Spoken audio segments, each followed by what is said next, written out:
ಈ ರೀತಿ ಹಲವಾರು ಅಭಿವೃದ್ಧಿ ಕೆಲಸಗಳನ್ನು ಹಮ್ಮಿಕೊಂಡಿದ್ದೇವೆ. ಇವೆಲ್ಲ ಕೆಲಸಗಳು ಸಾಧ್ಯ ಆಗಿರ್ತಾ ಇರ್ತಕ್ಕಂಥದ್ದು ಬಾಬಾ ಸಾಹೇಬ್ ಅಂಬೇಡ್ಕರ್ ಅವರ ಸಂವಿಧಾನದಡಿಯಲ್ಲಿ ಜನಗಳಿಗೆ ಇವತ್ತು ನಾವು ಏನು ಮಾಡ್ಬೋದು, ಏನು ಸೌಲಭ್ಯ ಕೊಡ್ಬೋದು ಅಂತ ಹೇಳಿ ಆ ಸಂವಿಧಾನದ ಚೌಕಟ್ಟಿನಲ್ಲೇ ನಾವೆಲ್ಲ ಮಾಡ್ತಾ ಇರೋವಂಥದ್ದು. ಆ ಸಂವಿಧಾನದ ಚೌಕಟ್ಟು ಬಿಟ್ಟು ನಾವೇನು ಮಾಡ್ಲಿಕ್ಕಾಗಲ್ಲ. ಅವರು ಕಂಡಂತ ಕನಸು, ಬಾಬಾ ಸಾಹೇಬ್ ಅಂಬೇಡ್ಕರ್ ಕಂಡಂತ ಕನಸು ಇವತ್ತು ಕಟ್ಟ ಕಡೆ ಪ್ರಜೆಗೆ ಇವತ್ತು ನ್ಯಾಯ ಸಿಗಬೇಕು, ಆರ್ಥಿಕವಾಗಿ, ಶೈಕ್ಷಣಿಕವಾಗಿ, ರಾಜಕೀಯವಾಗಿ ಮತ್ತು ಎಲ್ಲ ರೀತಿಯಲ್ಲಿ ಅವರು ಸಮಾನರು ಆಗ್ಬೇಕು ಅಂತಕ್ಕಂಥ ದೃಷ್ಟಿಯಲ್ಲಿ ಅವರು ಕಂಡ ಕನಸು ನನಸು ಮಾಡಬೇಕು ಅಂತಕ್ಕಂಥ ಉದ್ದೇಶದಿಂದ ನಾವೆಲ್ಲರೂ ಪ್ರಯತ್ನ ಮಾಡ್ತಾ ಇದ್ದೀವಿ ಅಂತ ಹೇಳಿ ಕಾರ್ಯಕ್ರಮಕ್ಕೆ ನಾನು ಆಹ್ವಾನಿಸಿ ಎರಡು ಮಾತಾಡೋಕ್ಕೆ. ಡಾಕ್ಟರ್ BR ಅಂಬೇಡ್ಕರ್ ಹಾಗೂ ಜಗಜೀವನ್ ರಾಮ್ ಜಯಂತಿ ಶಿಡ್ಲಘಟ್ಟದಲ್ಲಿ ಭವ್ಯವಾಗಿ ಆಚರಣೆ. ಏಪ್ರಿಲ್ 14 ಸಮಾನತೆ ಮತ್ತು ಸಾಮಾಜಿಕ ನ್ಯಾಯಕ್ಕಾಗಿ ತಮ್ಮ ಜೀವನವನ್ನೇ ಸಮರ್ಪಿಸಿಕೊಂಡ ಡಾಕ್ಟರ್ ಬಾಬಾ ಸಾಹೇಬ್ ಅಂಬೇಡ್ಕರ್ ಅವರ ಹೋರಾಟವನ್ನು ಪ್ರತಿಯೊಬ್ಬರು ಸ್ಮರಿಸಬೇಕು ಎಂದು ಶಾಸಕ BN ರವಿಕುಮಾರ್ ಹೇಳಿದ್ದಾರೆ. ಶಿಡ್ಲಘಟ್ಟ ನಗರದಲ್ಲಿ ಸೋಮವಾರ ಡಾಕ್ಟರ್ BR ಅಂಬೇಡ್ಕರ್ ಅವರ 134ನೇ ಹಾಗೂ ಜಗಜೀವನ್ ರಾಮ್ ಅವರ 118ನೇ ಜಯಂತಿಯನ್ನು ಭವ್ಯವಾಗಿ ಆಚರಿಸಲಾಯಿತು. ಈ ವೇಳೆ ಅಂಬೇಡ್ಕರ್ ಭವನ, ಸರ್ಕಾರಿ ನೌಕರ ಭವನ ಮತ್ತು ಗುರುಭವನಗಳ ಗುದ್ದಲಿ ಪೂಜೆ ನಿರ್ವಹಿಸಲಾಯಿತು. ಶಾಸಕರ ಜೊತೆಗೆ ಕೋಲಾರ ಲೋಕಸಭಾ ಕ್ಷೇತ್ರದ ಸಂಸದ ಎಂ ಮಲ್ಲೇಶ್ ಬಾಬು ಮತ್ತು ಉಸ್ತುವಾರಿ ಸಚಿವ MC ಸುಧಾಕರ್ ಕಾರ್ಯಕ್ರಮದಲ್ಲಿ ಉಪಸ್ಥಿತರಿದ್ದರು. ಜ್ಯೋತಿ ಬೆಳಗಿಸುವ ಮೂಲಕ ಕಾರ್ಯಕ್ರಮಕ್ಕೆ ಚಾಲನೆ, ಅಂಬೇಡ್ಕರ್ ಹಾಗೂ ಜಗಜೀವನ್ ರಾಮ್ ಅವರಿಗೆ ಪುಷ್ಪಮಾಲೆ ಸಲ್ಲಿಸಿದರು. ಇತಿಹಾಸದಲ್ಲೇ ಶಿಡ್ಲಘಟ್ಟದಲ್ಲಿ ಮೊದಲ ಬಾರಿಗೆ ಐತಿಹಾಸಿಕ ಬೃಹತ್ ಮೆರವಣಿಗೆ, ಹಲವು ಕಲಾ ತಂಡಗಳು, ವಿವಿಧ ವೇಷಭೂಷಣಗಳಿಂದ ಚಿಕ್ಕಬಳ್ಳಾಪುರ ವೃತ್ತದಲ್ಲಿ ಸೇರಿದ ಅಂಬೇಡ್ಕರ್ ಅಭಿಮಾನಿಗಳು ಅಂಬೇಡ್ಕರ್ ಮತ್ತು ಜಗಜೀವನ್ ರಾಮ್ ಅವರ ರಥದಲ್ಲಿ ಇದ್ದ ಪ್ರತಿಮೆಗಳಿಗೆ ಮಾಲಾರ್ಪಣೆ ಮಾಡಿ ಚಾಲನೆ ನೀಡಿದ ತಹಶೀಲ್ದಾರ್ BN ಸ್ವಾಮಿ ಮತ್ತು ಶಾಸಕ BN ರವಿಕುಮಾರ್. ಪಕ್ಷಾತೀತವಾಗಿ ಪಾಲ್ಗೊಂಡ ಅಂಬೇಡ್ಕರ್ ಅಭಿಮಾನಿಗಳು ನೀಲಿ ಬಾವುಟಗಳಿಂದ TB ರಸ್ತೆ ನೀಲಿಮಯವಾಗಿತ್ತು. ಅಂಬೇಡ್ಕರ್ ಇದ್ದ ರಥದ ಮುಂದೆ ಕಲಾ ತಂಡಗಳೊಂದಿಗೆ ವಿವಿಧ ಸಂಘಟನೆಗಳ ಮುಖಂಡರು ಭಾಗವಹಿಸಿ ಸಂಭ್ರಮದಿಂದ ತಮಟೆ ಏಟಿಗೆ ಟಪ್ಪಾಂಗುಚ್ಚಿ ಸ್ಟೆಪ್ ಹಾಕಿದರು. ಮೆರವಣಿಗೆಯಲ್ಲಿ ತಹಶೀಲ್ದಾರ್ ಮತ್ತು ಸರ್ಕಲ್ ಇನ್ಸ್ಪೆಕ್ಟರ್ ಜೊತೆ ಬಿಜೆಪಿ ಮುಖಂಡ ಆನಂದಗೌಡ ತಮಟೆ ಏಟಿಗೆ ನೃತ್ಯ ಮಾಡಿದರು. ಪಲ್ಲಕ್ಕಿಯನ್ನು ನಗರದಲ್ಲಿ ಜೈ ಭೀಮ್ ಘೋಷಣೆಗಳೊಂದೇ ಮೊಳಗಿಸಲಾಯಿತು. ವೇದಿಕೆ ಕಾರ್ಯಕ್ರಮದಲ್ಲಿ ಸಾವಿರಾರು ಸಂಖ್ಯೆಯಲ್ಲಿ ಪಾಲ್ಗೊಂಡಿದ್ದ ಅಭಿಮಾನಿಗಳಿಗೆ ಬಿಸಿಲಿಗೆ ಒಳ್ಳೆಯ ಜರ್ಮನ್ ಮಾದರಿ ಫೆಂಡಲ್ ವ್ಯವಸ್ಥೆ ಮಾಡಿ ಆಸನದ ವ್ಯವಸ್ಥೆ ಮಾಡಲಾಗಿತ್ತು.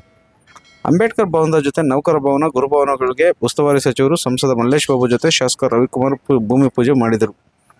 ಕಾರ್ಯಕ್ರಮದಲ್ಲಿ ಶುದ್ಧ ಕುಡಿಯುವ ನೀರು ಪೂರೈಸಲು ಮೊಟ್ಟಮೊದಲ ಬಾರಿಗೆ ಪ್ಲಾಸ್ಟಿಕ್ ಬಾಟಲ್ ನಿಷೇಧಿಸಿ ಪೇಪರ್ ಲೋಟದಲ್ಲಿ ನೀರು ಒದಗಿಸಲಾಯಿತು.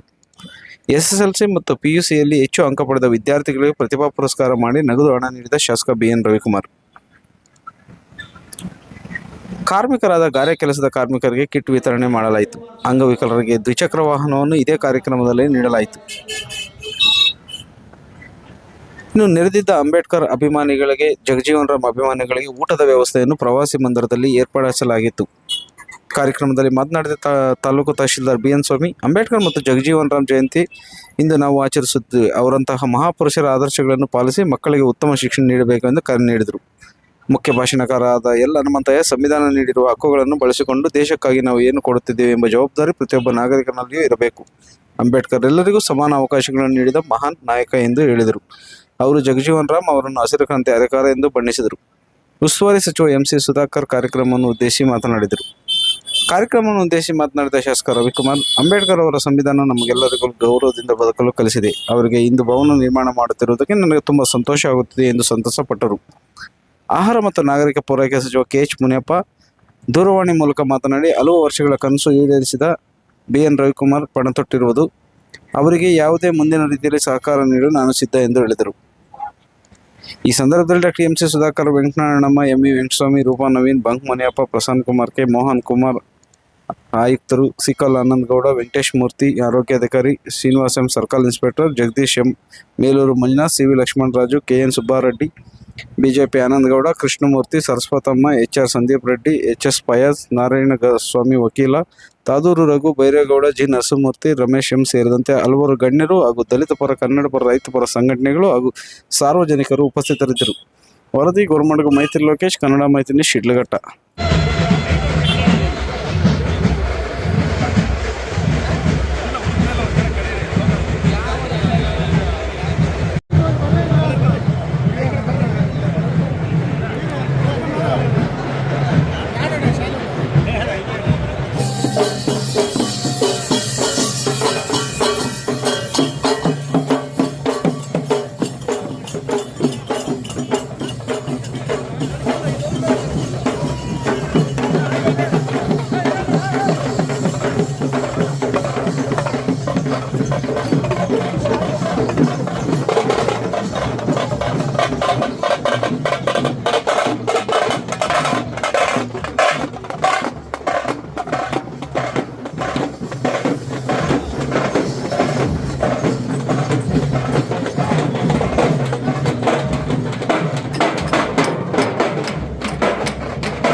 ಶಿಕ್ಷಕರ ತಾಲೂಕು ಏನಿವತ್ತು ನಮ್ಮ ಶಿಡ್ಲಘಟ್ಟ ವಿಧಾನಸಭಾ ಕ್ಷೇತ್ರದಲ್ಲಿ ಸುಮಾರು 35-40 ವರ್ಷಗಳ ಕಾಲ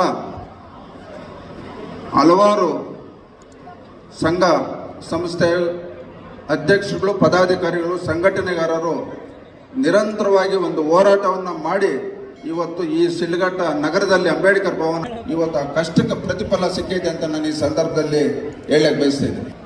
ಇವತ್ತು ಈ ಒಂದು ಕ್ಷೇತ್ರದ ಏನು ನನಗಾಗಿ ದುಡಿದು ಹಲವಾರು ಮುಖಂಡರು, ನಮ್ಮ ಸ್ನೇಹಿತರು, ಕಾರ್ಯಕರ್ತರು ಅವರು ಕೊಟ್ಟಿರ್ತಕ್ಕಂಥ ಒಂದು ಆಶೀರ್ವಾದದಿಂದ ಇವತ್ತು ನಾನು ಈ ಅಂಬೇಡ್ಕರ್ ಜಯಂತಿಯಲ್ಲಿ ನಾನು ಪಾಲ್ಗೊಳ್ಳೋಕ್ಕೆ ಇವತ್ತು ಅವಕಾಶ ಆಗಿದೆ. ಈ ಸಂದರ್ಭದಲ್ಲಿ ಅವರೆಲ್ಲರಿಗೂ ನಾನು ಧನ್ಯವಾದಗಳು ಹೇಳಕ್ಕೆ ಬಯಸ್ತಾ ಇದ್ದೀನಿ. ಏನಿವತ್ತು ನಮ್ಮ ಶಿಡ್ಲಘಟ್ಟ ವಿಧಾನಸಭಾ ಕ್ಷೇತ್ರದಲ್ಲಿ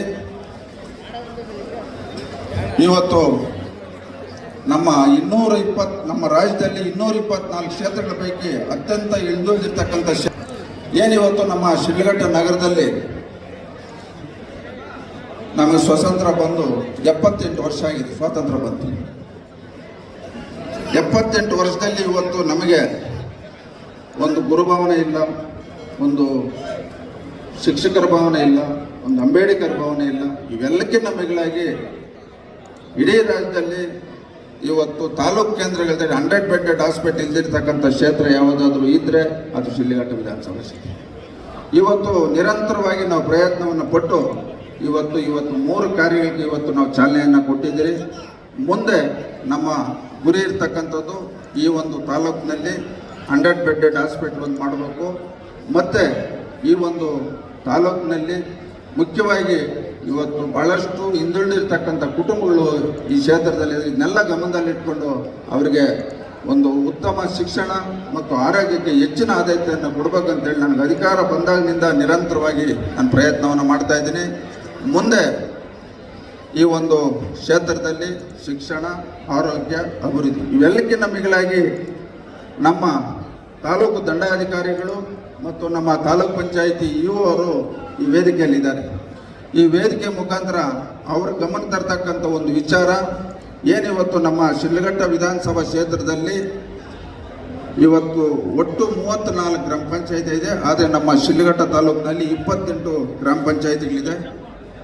ನಮ್ಮ ಅವರು ಮತ್ತು ತಹಸೀಲ್ದಾರ್ ಅವರು ತಾವು ಈ ಕೂಡಲೇ ಎಲ್ಲ ಗ್ರಾಮ ಪಂಚಾಯಿತಿಗಳಿಗೂ ಯಾರು ನಿವೇಶನ ಇಲ್ಲ, ಯಾರು ಮನೆ ಇಲ್ಲ ಅನ್ನೋಂಥದ್ದನ್ನ ತಮ್ಮ ಗ್ರಾಮ ಪಂಚಾಯಿತಿ PDO ಅಧಿಕಾರಿ ಗಮನಕ್ಕೆ ತಂದು ಅಲ್ಲಿರ್ತಕ್ಕಂಥ ಅಧ್ಯಕ್ಷರು, ಉಪಾಧ್ಯಕ್ಷರು ಮತ್ತು ಸದಸ್ಯರಿಗೆ ಗಮನ ತಗೊಂಡು ಬಂದು ಪ್ರತಿ ಗ್ರಾಮದಲ್ಲಿ ತಾವು ಒಂದು ಗ್ರಾಮ ಸಭೆಯನ್ನು ಮಾಡಿ ಅಲ್ಲಿಂದ ವರದಿ ತರಿಸ್ಕೊಂಡು ನಮ್ಮ ಒಂದು ಅಧಿಕಾರ ಅವಧಿಯಲ್ಲಿ ನಿವೇಶನ ರಹಿತ ಯಾರಿಗೂ ಮನೆ ಇಲ್ಲ ಅನ್ನೋಂಥದ್ದನ್ನ ನಾವು ಈ ಕ್ಷೇತ್ರದಲ್ಲಿ ಪ್ರತಿಯೊಬ್ಬರಿಗೂ ಮನೆ ಇಲ್ಲದಂಥವ್ರಿಗೆ ನಿವೇಶನ ಕೊಡಬೇಕು, ಮನೆ ಕೊಡಬೇಕು ಅನ್ನೋ ಕಾರ್ಯಕ್ರಮವನ್ನು ನಾನು ಈ ಒಂದು ಜಯಂತಿ ದಿವಸ ನಾನು ಎಲ್ರಿಗೂ ಸೂಚನೆಯನ್ನು ಕೊಡ್ತಾ ಇದ್ದೇನೆ.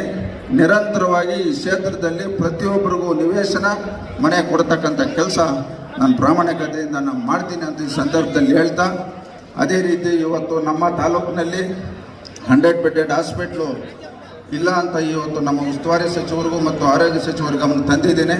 ಮುಂದಿನ ವರ್ಷ 100 ಬೆಡ್ಡೆಡ್ ಹಾಸ್ಪಿಟ್ಲಿಗೆ ಅನುಮತಿ ಕೊಡ್ತೀನಿ ಅಂತ ಹೇಳಿದ್ದಾರೆ. ಈಗ ಜಾಗ ಕೂಡ ನಾವು ಸುಮಾರು ಭಾಗದಲ್ಲಿ ಇವತ್ತು ಜಾಗವನ್ನು ಹುಡುಕ್ತಾ ಇದ್ದೀರಿ. 100 ಬೆಡ್ಡೆಡ್ ಹಾಸ್ಪಿಟ್ಲು ಸಹ ನಾವು ಈ ಒಂದು ತಾಲೂಕಿನಲ್ಲಿ ಮಾಡ್ತೀರಂತ ಈ ಸಂದರ್ಭದಲ್ಲಿ ತಮ್ಮೆಲ್ಲರ ಗಮನ ತರ್ತಾ, ಇವೆಲ್ಲಕ್ಕಿಂತ ಮಿಗಿಲಾಗಿ ನಾನು ಈ ಸಂದರ್ಭದಲ್ಲಿ ಎರಡೆರಡು ಮಾತನ್ನು ಮಾತಾಡ್ತೀನಿ. ಏನ ಮಾತಂದರೆ, ಭಾರತ ದೇಶದಲ್ಲಿ 140 ಕೋಟಿ ಜನ ನೆಮ್ಮದಿಯಿಂದ ಬದುಕಲಿಕ್ಕೆ ಕಾರಣ ಡಾಕ್ಟರ್ ಬಾಬಾ ಸಾಹೇಬ್ ಅಂಬೇಡ್ಕರ್ ಅವರ ಬರೆದಂಥ ಒಂದು ಸಂವಿಧಾನ ಅಂತ ನಾನು ಈ ಸಂದರ್ಭದಲ್ಲಿ ಹೇಳಕ್ಕೆ ಬಯಸ್ತೀನಿ.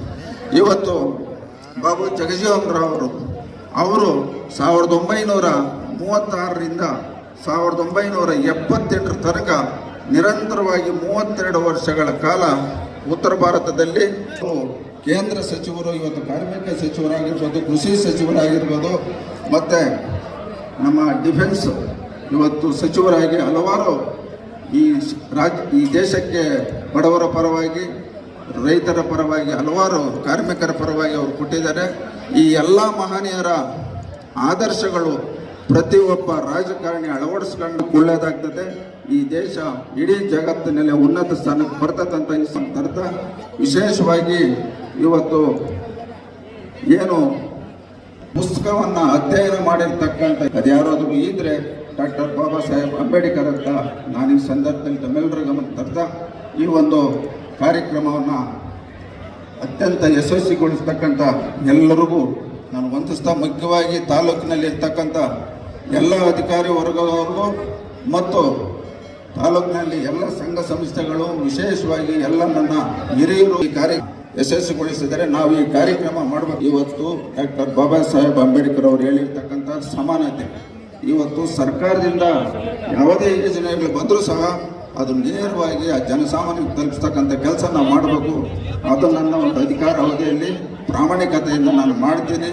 ನನಗೆ ಅಧಿಕಾರ ಕೊಡ್ತಕ್ಕಂಥ ಎಲ್ಲ ನನ್ನ ಮುಖಂಡರಿಗೂ ಯಾವುದೇ ಕಾರಣಕ್ಕೂ ನಾನು ನೋವಾಗುವ ರೀತಿಯಲ್ಲಿ ನಡ್ಕೊಳ್ಳಲ್ಲ ಅಂತ ಹೇಳ್ತಾ ಈ ಒಂದು ಕಾರ್ಯಕ್ರಮವನ್ನು ಯಶಸ್ವಿಗೊಳಿಸಿದಂಥ ಎಲ್ರಿಗೂ ವಂದಿಸ್ತಾ ನನ್ನ ಮಾತನ್ನು ಮುಗಿಸ್ತಾ ಇದ್ದೀನಿ. ಜೈ ಹಿಂದ್, ಜೈ ಕರ್ನಾಟಕ.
ನಮ್ಮ ಶ್ರೀಕೃಷ್ಣನ ಉಪಾಧಿಯಲ್ಲಿ ಆಗಮಿಸಿದಂತಹ ಸುಧಾಕರಣ್ಣನವರಿಗೂ ಧನ್ಯವಾದಗಳನ್ನು ಅರ್ಪಿಸ್ತಾ ಇದ್ದೀವಿ. ವೇದಿಕೆ ಕಾರ್ಯಕ್ರಮದ ಪರವಾಗಿ ಇಂತಹ ಒಂದು ಅಭೂತ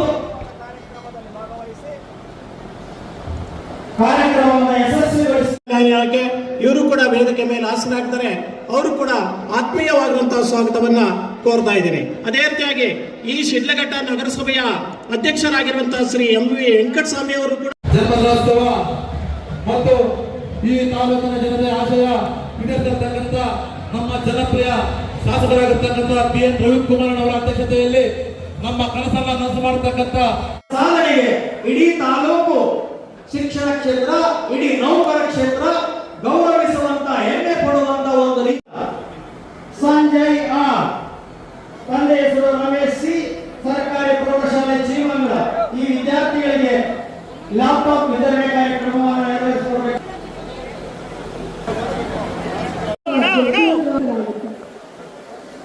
ಬಾಬು ಜಗಜೀವನ್ ರಾಮ್ ಅವರು 1920ರಲ್ಲಿ ಆರಹಾನ ಸಹ ಅವರು ಉತ್ತೀರ್ಣರಾದರು. ಬನಾರಸ್ ಹಿಂದೂ ವಿಶ್ವವಿದ್ಯಾಲಯದಲ್ಲಿದ್ದಾಗಲೇ ಅವರು ಸಾಮಾಜಿಕ ಬಹಿಷ್ಕಾರದ ತಾರತಮ್ಯ ಸ್ಥಳೀಯ ಕ್ಷೌರಿಕರು ಅವರ